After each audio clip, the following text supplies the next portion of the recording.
skenario itu?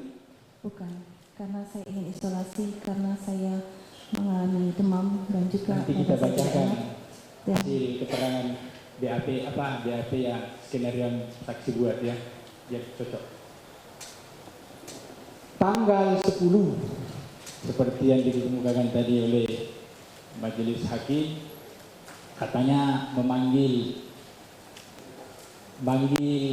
saudara terdakwa Kuat, terdakwa Ricky, terdakwa Richard di ruangan kerja, dan pada saat rekonstruksi saksi mengiyakan ada di situ. Betul demikian? waktu itu saya sedang bercakap-cakap dengan Pak Ferdi Sambo di ruang kerja lantai 2. Ya. Terus tidak lama mereka datang bertiga. Mereka datang bertiga itu siapa? Kuat, Ricky dan Richard. Setelah duduk Di mana? di ruang kerja lantai 2. Di ruang kerja lantai 2. Terus saya pamit ke atas karena saya kurang enak badan. Pamit. Yes. Pamitnya saudara saksi itu ketika selesai saksi Sambo menyerahkan handphone dengan uang atau bagaimana? Saya tidak tahu Tidak tahu. ada penyerahan uang. Pada saat rekonstruksi saudara mengiyakan? Tidak. Waktu rekon tidak mengiyakan. Saya tidak tahu ada. Terus apa yang saudara saksi ucapkan? Saya hanya bilang saya ada di situ. Saya hanya sebentar terus saya naik ke atas. Apa yang saudara saksi ucapkan ketika itu? Saya tidak mengucapkan apa-apa. Terus saya bilang sama suami saya. Tidakkah saudara mengatakan kepada terdakwa? Itu dia tadi cuplikan persidangan di Pengadilan Negeri Jakarta Selatan yang masih berlangsung hingga saat ini, di mana Putri Chandrawati menjadi saksi untuk 3 terdakwa. Dan kita akan kembali bersama dengan Prof. Hipnu Nugroho, pakar hukum pidana, untuk melanjutkan dialog terkait dengan menguji kesaksian dari Ibu Putri Chandrawati. Prof. Hipnu, tadi kita sempat membahas ya soal kesaksian dari Ibu PC ini terhadap 3 terdakwa yang juga menjadi terdakwa dalam sidang kali ini. Bagaimana kemudian kesaksian Ibu PC ini dapat mempengaruhi posisi 3 orang ini, Prof? Ya, Bu PC ini kan diambil keterangannya atas terdakwa R, K, dan E. Karena Bu PC ini dianggap ya paling tidak mengetahui. Karena syarat suatu saksi itu adalah memenuhi syarat material. Apa yang ia lihat, ia dengar, ia alami. Dan apa yang ia lihat, ia alami ini adalah disumpah dalam persidangan. Oleh karena itu, Bu PC ini harus bisa menjelaskan bagaimana peran E pada waktu pelaksanaan pembunuhan, termasuk perencanaan. Bagaimana K terjadinya pada waktu perannya apa.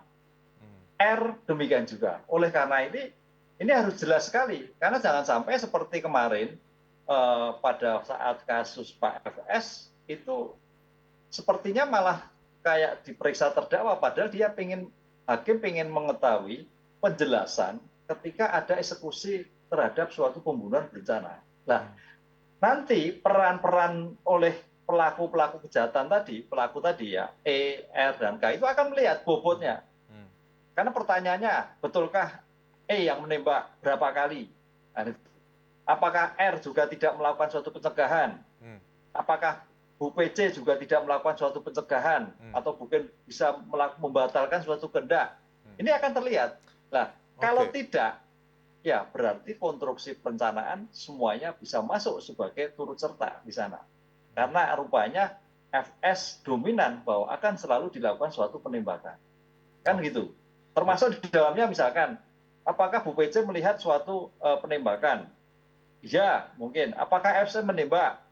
Ternyata kemarin Pak FS nyatanya pengakuannya tidak melakukan suatu penembakan. Nah, ini juga menjadikan konstruksi. Makanya konstruksi ini adalah melihat suatu keterangan-keterangan yang linear. Keterangan-keterangan yang berimbang. Keterangan yang jelas. Karena ingat Mas, suatu pembuktian hakim melihat suatu reasonable yang betul-betul konkret. Yang betul-betul jelas. Artinya alurnya itu menjadikan gambaran sehingga bisa diambil suatu putusan jelas. Oh, ini keterangan tidak jelas. Oh, ini keterangan tidak jujur. Ingat loh ya, hasil poligraf dari masing-masing apakah P, apakah F, apakah R, itu tidak jujur.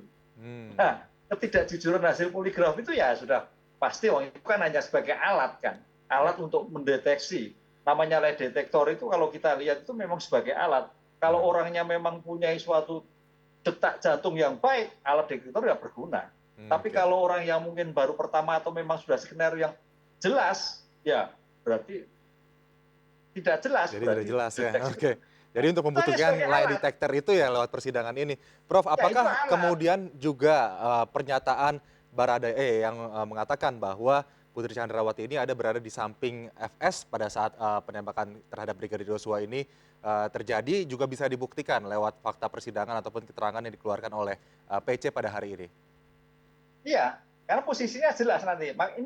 Inilah yang masalahnya karena CCTV sudah dirusak semua. Termasuk seandainya di dalam pelecehan seksual itu ada CCTV, oh itu sangat kuat sekali antara ada dan tiada, kan itu. Karena sudah tidak ada semua. Ini yang menjadi problem di dalam persidangan seperti itu. Sehingga hakim, penuntut umum, penasihat hukum hanya melihat suatu korelasi, ya. Korelasi antara keterangan-keterangan kesaksian yang kemarin sampai pada keterangan-keterangan sekarang tadi, termasuk alatnya, termasuk bagaimana menembaknya, jenis pelurunya, kan begitu. Kemarin aja juga dari jenazahnya itu konon ada 7 tembakan, ternyata hanya 5. 2 siapa? Kan jadi pertanyaan. Yang menembak siapa? Nah, inilah saya kira Bu PC juga kalau bisa memberikan konstruksi yang jelas, bukti yang konkret, sehingga perkara ini memberikan gambaran yang cukup bisa dipertanggungjawabkan dari segi bukti. Oke, Sebab sejauh kalau ini, tidak akan Prof, sulit banyak. Ya, Prof Hipnu sejauh ini melihat konstruksi yang diutarakan oleh Bu PC selama persidangan berlangsung, apakah sudah cukup meyakinkan? belum, masih abu-abu terus. Ya, Oke. ini sama halnya seperti Pak FS, kan tuh ya. Tapi kan begini loh, ini kan tanda petik walaupun sekarang sebagai saksi, dia kan sebagai terdakwa. Nah, itu. Namanya sebagai terdakwa itu ada asas hukum non-examination. Di dalam pasal 66 KUHP itu bahwa seorang terdakwa itu tidak dibebani pembuktian. Mau ngapa-ngapapun boleh. Kan gitu loh. Disinilah mencoba, oke lah apa yang disampaikan itu mencoba supaya bernilai dari bukti yang sudah dibuat sejak sidang pertama kali. Jadi masih abu-abu ya, nampaknya masih harus butuh perjalanan cukup panjang persidangan untuk membuktikan pernyataan dari... Tampaknya seperti itu, Mas. Ya. Oke, Prof, tapi kalau misalnya melihat posisi Baradae sendiri, apakah keterangan dari Ibu PC ini akan juga berpotensi ya memberatkan posisi dari Richard Eliezer? Ya, pasti bertentangan antara E dan Bu PC, karena E ini kan justice kolaborasi. Dan JC itu suatu sudah dinilai assessment ya oleh LPSK sampai sudah memberikan rekomendasi sebagai JC. Yakin. Dan sekarang sudah dimintakan pada penuntut umum yang mudah-mudahan awal Januari atau akhir Desember ini sudah pada penuntutan. Sehingga tuntutannya adalah menjadi ringan. Oleh karena itu pasti, karena ini ibarat suatu tolak belakang ya antara E yang memberikan keterangan yang sebenarnya, Bu PC yang berusaha untuk mengelak dari suatu perbuatan-perbuatan yang dilakukan. Nah, ketika ada yang menolong, ketika yang menolak, itu hal yang biasa. Hal yang biasa masa persidangan. Karena di dalam suatu pembuktian, nanti ada istilah bukti petunjuk. Bukti petunjuk itu diperoleh dari keterangan saksi, keterangan ahli, keterangan terdakwa. Kira-kira yang mana? Nah, itu bukti petunjuk itu domain hakim yang menilai dari beberapa keterangan yang ada. Jadi bukan domain penuntut umum. Karena ini pasti nggak ketemu, Mas.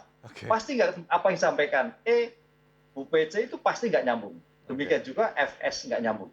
Oke, lalu mungkin terakhir Prof, apa kemudian hal yang bisa kira-kira mengurai benang kusut kasus ini begitu, lalu bisa segera membuat kasus ini ke tahap putusan begitu dan masyarakat juga bisa mengetahui konklusi dari kasus yang sudah berbulan-bulan bergulir ini?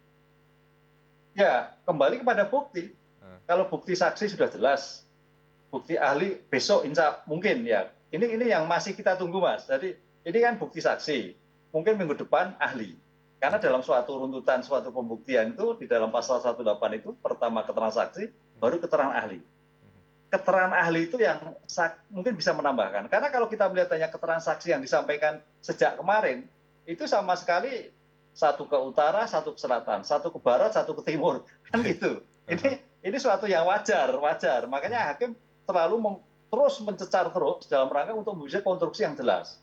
Dan itu wajar karena namanya suatu penasihat hukum selalu berpikir objektif hukum, subjektif terhadap penerapannya karena melakukan kepentingan pada kliennya. Demikian sebaliknya penuntut umum subjektif mewakili negara, mewakili masyarakat, mewakili korban, tapi objektif terhadap hukumnya. Lah disinilah yang tidak saling ketemu. Hakimlah domain yang akan menentukan nanti di dalam suatu persidangan. Mana yang benar dari konstruksi-konstruksi itu akan melihat suatu benang merahnya dari keterangan saksi, ahli, surat, atau petunjuk-petunjuk di dalam gestur yang dilakukan suatu persidangan. Oke, titik temu tersebut yang dinantikan oleh masyarakat ya, nampaknya dari keterangan yang berbeda timur, selatan, dan juga barat, utara ini saling bertentangan satu sama lain antara PC dan juga Baradae dan juga Verdi Sambo dan juga para terdakwa saksi lainnya. Terima kasih Prof. Hipnu, jalannya sidang masih berlangsung hingga saat ini di PN Jaksel. Kita akan nantikan bagaimana update terbaru di sana. Prof. Hipnu Nugroho, pakar hukum pidana, untuk sementara terima kasih sudah bergabung bersama kami di MNC News Now. Selamat sore Prof, sehat selalu. Selamat sore. Ya, dan pemirsa, kami akan segera kembali dengan informasi lainnya usai jeda, tetaplah di MNC News Now.